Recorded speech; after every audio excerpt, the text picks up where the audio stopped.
All right, so we're going to start off with World War II leaders, and we have here on the right our list of items, our memory objects, right? Churchill, Church on a Hill, Stall, Stall, and I've put in my little images. Okay, so that's 6 images.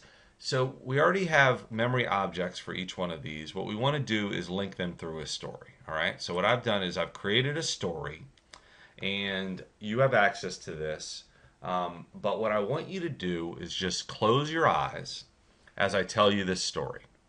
And this story is going to have elements of things that are familiar to you, and it's going to have things that are shocking. And part of why we do that is so that the story becomes memorable. Remember, we want to meme, right? We want to make it memorable immediately. So all I want you to do is close your eyes and let me tell you a story. Okay, let Mr. O'Leary read you a bedtime story. Once upon a time, there was this toy soldier. And if you just remember, we used the toy soldier as kind of the object for World War II, the World War II leaders. Okay, so that's how I kind of start off connected to the list. All right, once upon a time, there was this toy soldier that climbed a hill to visit a church that was on top of the hill. Before he went in to sit in the church, he stopped in the bathroom and went into a stall. Just as he stepped into the stall, the ceiling blew open and this heater that was dressed like a superhero with a cape flew in.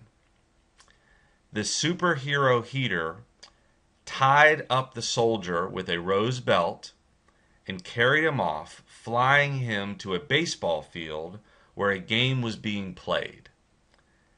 The superhero heater landed on the pitcher's mound, did a huge windup, and threw the toy soldier at the hitter.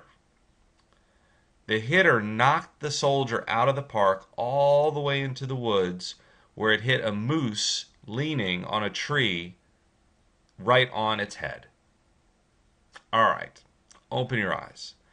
If last week you never had the reaction, this is silly, well, you should right now, right? Because that is a silly story. What it also is, though, is it's a story that contains the memory objects that we created for World War II leaders. And what we like about this is that it's a memorable story. You can close your eyes and you can imagine the toy soldier climbing up the hill, and you can imagine him going in the bathroom stall, and you can imagine the ceiling blowing up and this superhero heater. I'll just show you my little hero heater, my superhero heater, coming in and grabbing him and tying him up with a rose belt, and flying away, and he throws him at this hitter, and the hitter hits it, and it goes off into the woods and hits this guy on the head. Well, you have to, just like when we created the memory objects, you do have to connect them. I was telling this story yesterday to my daughter, and there was a place where it wasn't a good connection. And I had to rethink the story, because you really do have to. The goal of this, right, is to, when you think of church on a hill, you then think of stall. So was it a good enough connection when I said that he walked into the church on the hill, and before he went in to sit, he stopped in the bathroom? That's honestly not a great connection, because when I think of the church, I don't automatically think of the bathroom stall, which is what you really want. When I think of the stall, I think of the hero heater because he busts into the stall, right? And when I think of the hero heater, I kind of think of the rose belt. Now, all of these, though, there's probably a better way to do a connection. Honestly, the best one is probably this hitter hitting the toy soldier to hit the moose. Okay, maybe it would be better if, the rose. I don't know exactly, but this is what you do with your stories, and the connection's not bad. I think that if you listen to that story, and I ask you, but something like this. So if I say church on a hill, I have to kind of ask myself, well, what did the toy soldier do before he went into church? Well, he went into the bathroom stall. What happened when he went into the bathroom stall? Well, the hero busted in. What did the hero do to him? He tied him up with a rose belt.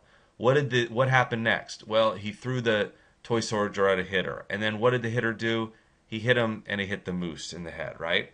But again, how long does that take to create a story like that? About a minute. This is where you get to leverage your creativity and your imagination. And all you really want to do is make it that one thing links to the other very logically. So that when you think of one, you think of the other. And when you think of the beginning of the story, you can tell the story. So that's it for that one. Now, I'm going to tell you another one, okay, which is the periodic table story. And then I'm going to make one for math